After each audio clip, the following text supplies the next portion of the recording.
What is up? Welcome back. 2024-25 NBA season preview. My name is Matt Hanifan. I'm here with Jerry Walker. This is actually the first one that we're doing. I don't know if we're going to release these in subsequent order as we record them or whatnot. But we are doing our NBA season previews as well as our NBA season previews on vendettasportsmedia.com, the website. Please go check that out whenever you can. My name is Matt Hanifan. I'm here with Jerry Walker. Jerry, how's it going, man? Good, Matt. Yeah, excited for basketball season coming up. Can't wait for it to get going. It seems like it's been a little too long since the NBA's been around. So excited for another season of hoops action. And we had a little teaser over the summer with the Olympics basketball, and that was a blast to see. Good job to the Team USA. And I mean, France looked good, Serbia, all these NBA stars. Now they're getting back cut stateside and looking for another fun season, as you said. Less than a month to go till tip off. Yep, we are recording this on September 25th. Yeah, the season does start October 22nd for everyone who isn't aware. Maybe it's already past that point by the time you're watching this. I don't know, but it does start October 22nd. Today we'll be previewing a team, the Denver Nuggets. They weren't the reigning champs last year. They were trying to defend their title hopes last year, but ultimately fell short in the Western Conference semifinals. They went 57-25. They were the reigning champs heading into last season. They lost in 7 games, including blowing a 20-point lead to the Minnesota Timberwolves, which is one of the more, just looking back on that, one of the more inconceivable outcomes from last year's playoffs. I know last year's playoffs wasn't the most exciting for plenty of reasons. But that was one of the more, I think, thrilling series that we had. And the fact that it ended the way it did, like, I'm sorry for you, Jerry, one of our local Nuggets fans here at the network, Garrett being our other one. But it's just one of the more inconceivable losses, I think, just how everything unfolded, especially since it was in Denver. Yeah, it was atrocious. Ultimately, Nuggets lost by 8 points, but 20-point lead in the first half, and it was pure domination. Nuggets had every right to win that game, win the series, and had they won the series, would have felt very comfortable against Dallas in the Western Conference Final. Wasn't to be. Props to Anthony Edwards and Cat and all them for that. Minnesota has a good team, and it's hard because last season if you told me we would have to play the Lakers in the first round, the Timberwolves in the second, and then the Mavericks in the third before the finals, I would take that every day of the week. Came back to bite this year, and hey, it was what it was. An MVP season for Nikola Jokic. Another great record, regular season-wise. Finished tied with the Oklahoma City Thunder for the best record in the West. OKC had the tiebreaker over the Nuggets, so they got that 1 seed instead of the 2. Is what it is in there, but no, it was an exciting season last year. I think there was a little bit of a hangover early on and from the title year, which, hey, if you told me Nuggets were gonna win a title and then lose it, blow it the way they did in the next round or in the second round next season, I would take that. Got the title. Didn't think back-to-back was going to happen, but I think this window is still open looking into the next couple of years. It's interesting that you say that. I do agree. I do think the window is still clearly open. Obviously, when you have the best player in the world on your team, it should, in theory, be open. But it is interesting how the offseason did unfold for Denver. Let's just go over some quick. They lost KCP. That's a huge loss. Yeah, he was one of their most important pieces. Like he obviously not the guy who's lighting up the stat sheet the most. He's not Jokic. He's not Jamal Murray. But if you again watch the games, if you follow any of this stuff, like he was one of the more integral pieces to their title run. He goes to Orlando for 3 years, $66 million. You sign Russell Westbrook, who is everyone at the network loves him. Not a single person at Vendetta Sports Media dislikes Russell Westbrook. No. You signed Dario Saric for the backup 5 minutes. After drafting Deron Holmes, who they were linked to plenty throughout the pre-draft process. I don't remember who it was who broke that there was like a lot of smoke surrounding him going to Denver, him not falling past Denver. I want to say it was the Ringer. Someone I may have been Kevin O'Connor. I can't remember exactly who, so I beg your pardon there. But he was heavily linked to them throughout the pre-draft process. They did draft him. They traded up I don't know, like what 5-6 spots to get him. Yeah, I believe so. And he unfortunately tears his Achilles in the start of summer league, like just Yeah, minutes in, yeah. which was obviously really unfortunate because I liked him coming out of Dayton, Dayton was yeah.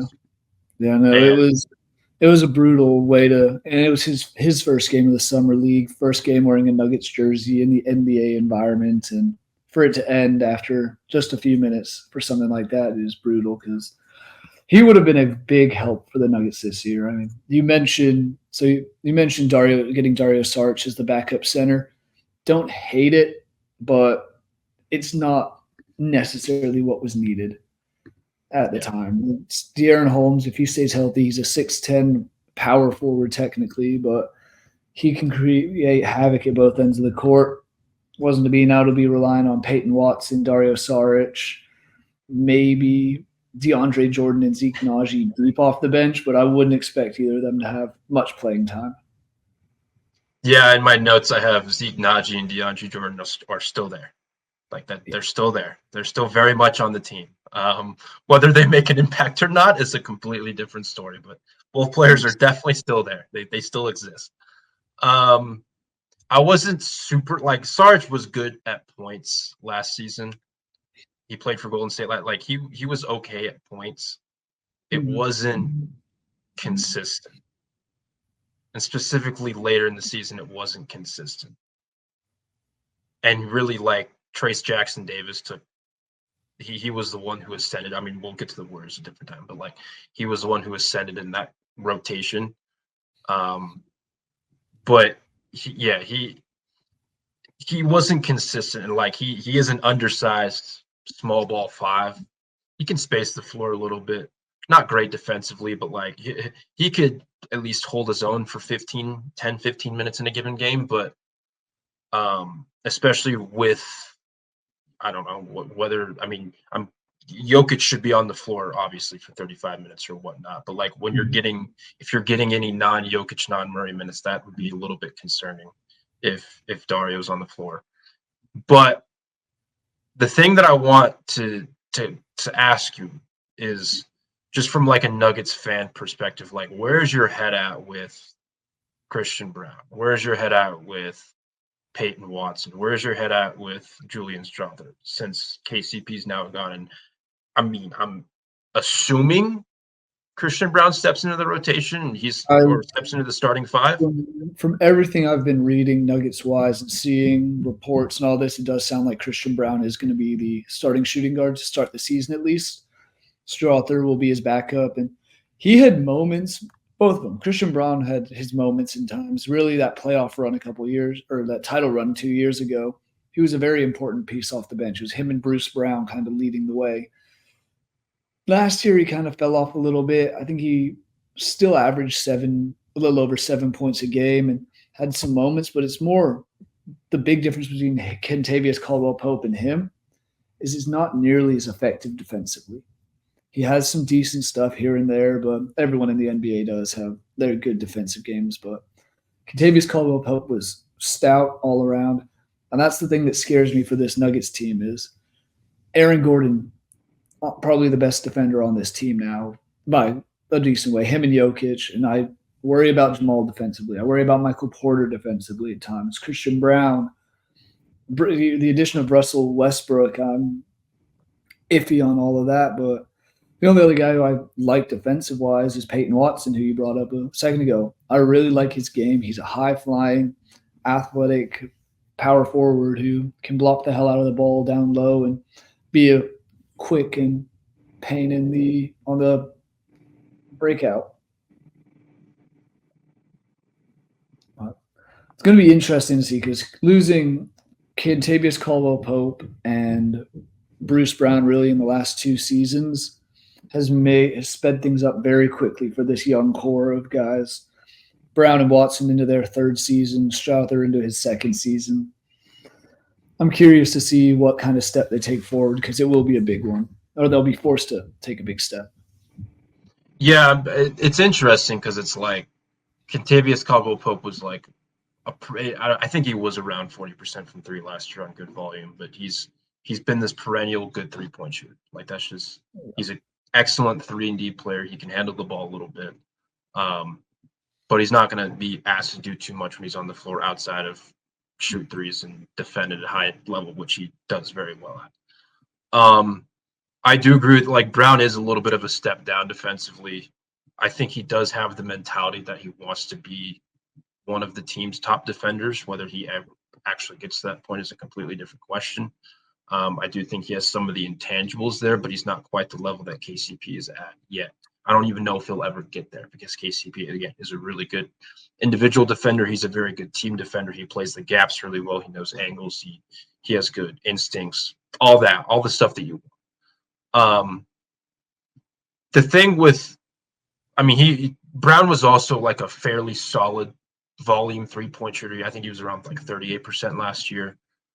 The question that I have specifically with Watson, specifically with even Strother, if he cracks the rotation, is like, are those guys going to be formidable 3-point threats, or are they going to improve their spacing to some extent to where, I mean, I don't expect, at least at this stage of their careers, I don't expect teams to, I still expect teams to play off them in terms of like, whether you're running actions for them or whether they're just standing in the corner or on the wing or whatever. I think it's going to compromise the team spacing a little bit.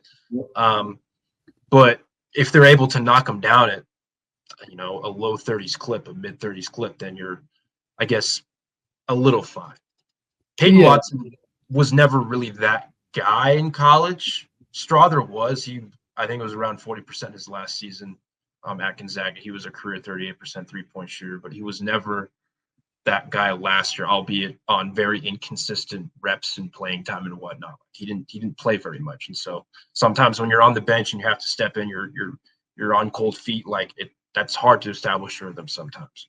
Watson's a little bit different because he is such a high caliber defender. At least he was one of my favorite players to watch defensively among just like young ascending wings. And so I'm interested to see, like, he was around, I want to say he was around like 25-ish% when he was in college. And obviously that hasn't really improved as an NBA player yet. But I'm interested to see if he does get into like the low 30s, or if that is something that he worked on a whole lot this offseason, because I think it's going to be a collective effort to replace KCP in that kind of way. I don't think it's going to be just one individual person. Like, I don't think it's just going to be Christian Brown.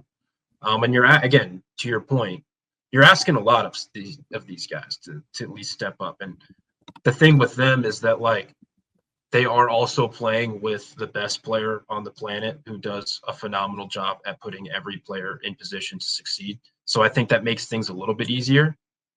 But it's still, you're still going to need to step your game up. You're still going to need to play above your head a little bit. And that's just the biggest question that I have heading into this new season is, what is that going to look like? And I guess leading into our X factor, I think it has to be like those guys, or at least one of those guys. Yeah, I mean, and going off just the 3-point shooting in the games, Peyton Watson played 80 games last year, shot 29%, just over from 3, which honestly, I'll take that off the bench. I would take him to come in and knock down a couple, but it's going to be what these guys definitely might be the X factor. Obviously, we know what Jokic is going to do. We know what Jamal Murray's going to do. We know what the starting lineup is, but I think since it is starters, I'm thinking starters right now, Christian Brown might be my X factor because he does have the big issues to fill. Sure, we lost Reggie Jackson, lost Justin Holiday. Decent, important-ish guys, but those guys were able to be replaced by Julian Strawther getting more minutes this year, Russell Westbrook coming in. And they're relatively similar caliber. Christian Brown is, at least this very second, a little bit of a downgrade from the likes of Kentavious Caldwell-Pope. So I think he might be my X factor just to fill in that role and turn his game more defensively than it has been the last couple of seasons. Yeah, I mean, he would be mine too. I just think the young guys collectively need to take a step up, and maybe I know it's a cop-out saying 3 of those guys, but I would probably lean with you with Christian Brown being my X factor. I'm trying to think of like if there's any other like The other one that I could consider maybe just because it's been such a difference day and night between Jokic on the court and Jokic off the court in the last yeah 4 or 5 seasons. So that's always an X factor there. But it's if he's off the court, is Russell Westbrook going to be the one leading the Nuggets offense? Is he going to be the guy running the game from the point guard? Which I'd lie if I said I wasn't concerned about Russell Westbrook. There's a really good side of it where he could come out, be that veteran presence, play some solid defense at times, stop shooting threes and kind of take the game inside and make plays for others. Or there's the side of Russell Westbrook where every time he's open, he's going to throw up a Hail Mary three and hope it falls and be in minus 15 every game. And it's those things kind of concern me because I don't know what to expect from Westbrook at this point in his career. I hope it's the former and he comes to play and wants to win a ring, I'm assuming here. So I think it could be very good. And the big thing for that is that Jokic asked for Westbrook. He asked management to go out and get Russell Westbrook. So there's something there. Peyton Watson, I think he's a UCLA guy as well. He was mentored a lot by Russell Westbrook when he was in college and when he first got to the NBA. So there's that extra connection there. And I think that chemistry will be a little better for Westbrook than he's had in the last couple teams. Because I think he knows his role is also off the bench. He's not going to be starting. Yeah, I mean, the Russell Westbrook experience is it's a hell of a time. roller coaster. That's probably the nicest way for me to put it. He does have his moments, but there's also, like, again, the historically bad, inefficient shooting from the floor when he's not shooting like that. Again, when you're playing with Nikola Jokic, I just trust that he'll put you in better position to succeed, but I'm not confident making any promises. I'm not counting my chickens before that.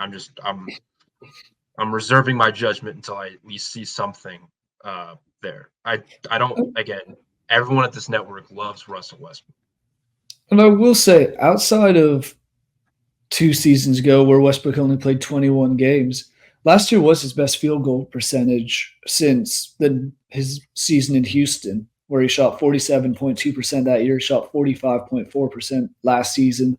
So maybe something was clicking a little bit. I think to the point you just made with Jokic there and Jamal Murray and the more spacing, it's going to find him in hopefully better positions because he won't be guarded by the number 1 defender or the number 2 defender. He'll be guarded by the guys off the bench at times. So I think he can take advantage of that. And if he can keep his field goal percentage around that 45 mark, I just want to see an improvement in three-point shooting because it was dreadful last year. And I guess it comes down to I don't want to see him shooting nearly as many threes as he did in the past. But. I was going to say, I don't know if it's getting much better at this stage of his career. Yeah. It might just be like, just don't take as many threes. But take the DeMar DeRozan aspect of shooting. Just get the ball mid-range and become a mid-range king. Get to the free throw line. Yeah. Like, just find some – I mean, I know, again, in today's day and age, I'm pro analytics, but, like, it's threes and layups. Like, that's, like, the Morey ball way. But not all players succeed that way. With Russ, it might just be like I wonder how much they're asking him to like. I wonder how much Jokic is going to ask him to be like. He's never been this huge off-ball cutter, mover, whatever the case is, because he's been so on-ball dominant for most of his career. Mm-hmm. And I wonder how much Jokic is getting in his ear about like, when I have the ball at the elbow, when I have the ball in like the mid to high post or whatnot, like there's a lane cut because I'm going to find you and I'm going to get you an easy bucket at the rim. Yeah. Or something of that ilk that I'm just interested to see how much they incorporate with him. Specifically, I'm very curious with that because he's never played with someone like Jokic. There is really no other Jokic.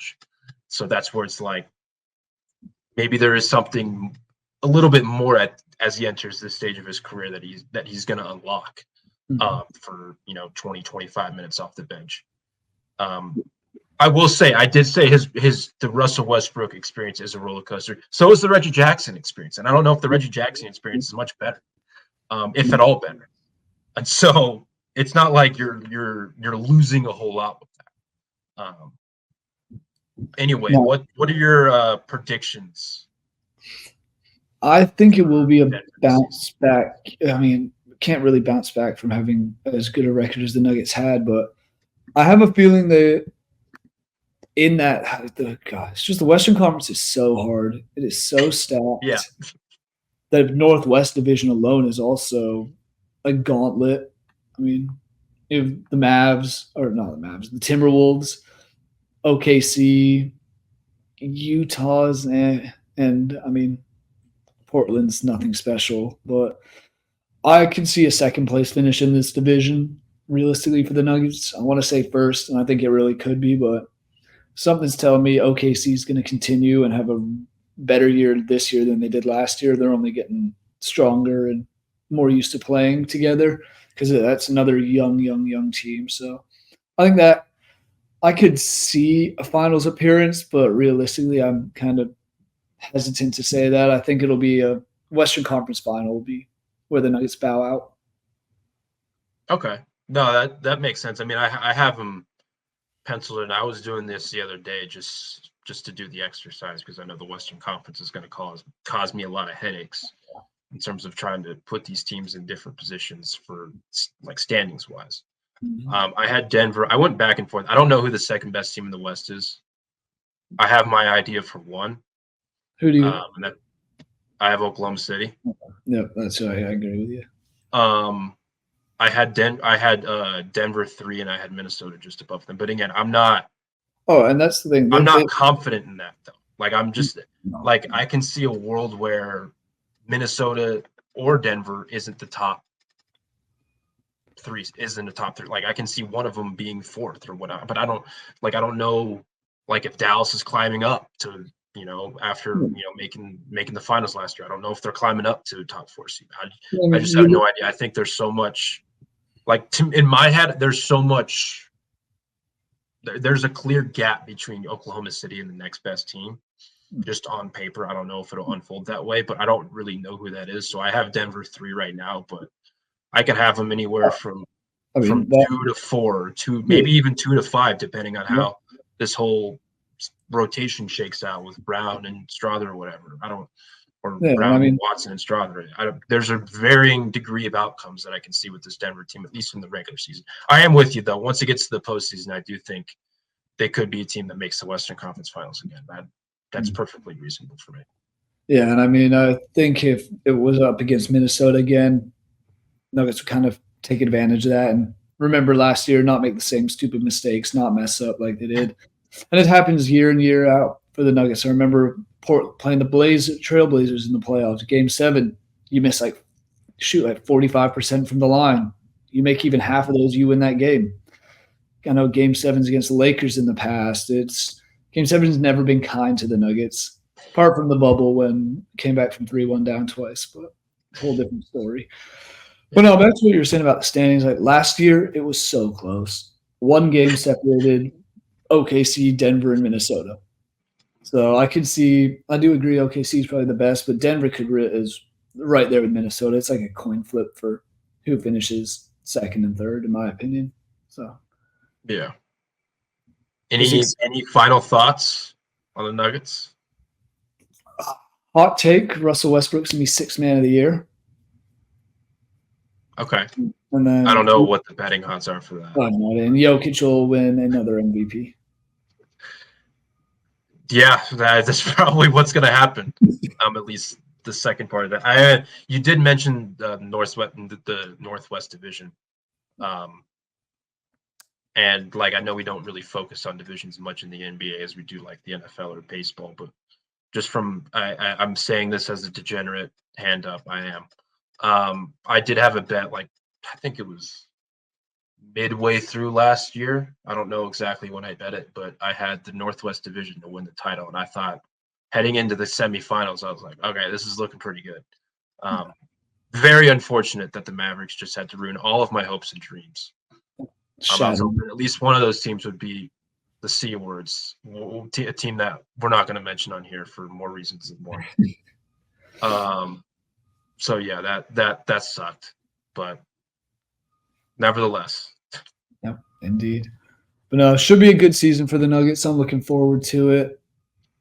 Title window, like I said earlier, is still open as long as Jokic is signed for a couple more years. Jamal, Michael Porter Jr., Aaron Gordon, that core four is signed for I think 2 or 3 more seasons altogether. So a few more years of this, and we'll see what happens. Hopefully, another ring or two. Yeah, I mean, yeah. Again, when you have Nikola Jokic on your basketball team, I just think you're obligated to be at least labeled perennial contenders, regardless of how good some of the rosters around him, just because of how exceptional he is in really every facet of the game. In addition to Jamal Murray, who had a bad summer, even though he did get paid. I'm not sure what to make of that, but he did not play well with Canada at all, and no, he seemed like he was left in the dust by SGA and all that. So yeah, happening there. Hopefully, he bounces back. And I know he had some injury stuff last season that he was dealing with. So fingers crossed. Give me a healthy Jamal Murray season. It'd be so nice to happen. Right. Yeah, that's all I got, man. Thank you all for watching. Please go check out vendettasportsmedia.com. We will be having all of our written previews on there up until October 22nd, in addition to a bunch of NBA content, NHL content, UFC content with Jerry partakes in, NFL content. We're in the thick of the NFL season. All of our content on vendettasportsmedia.com. Please go check that out. Like and subscribe. Jerry, thank you for joining me with this on this, man. Appreciate it. Thank you guys for watching. See you guys next time. Appreciate it.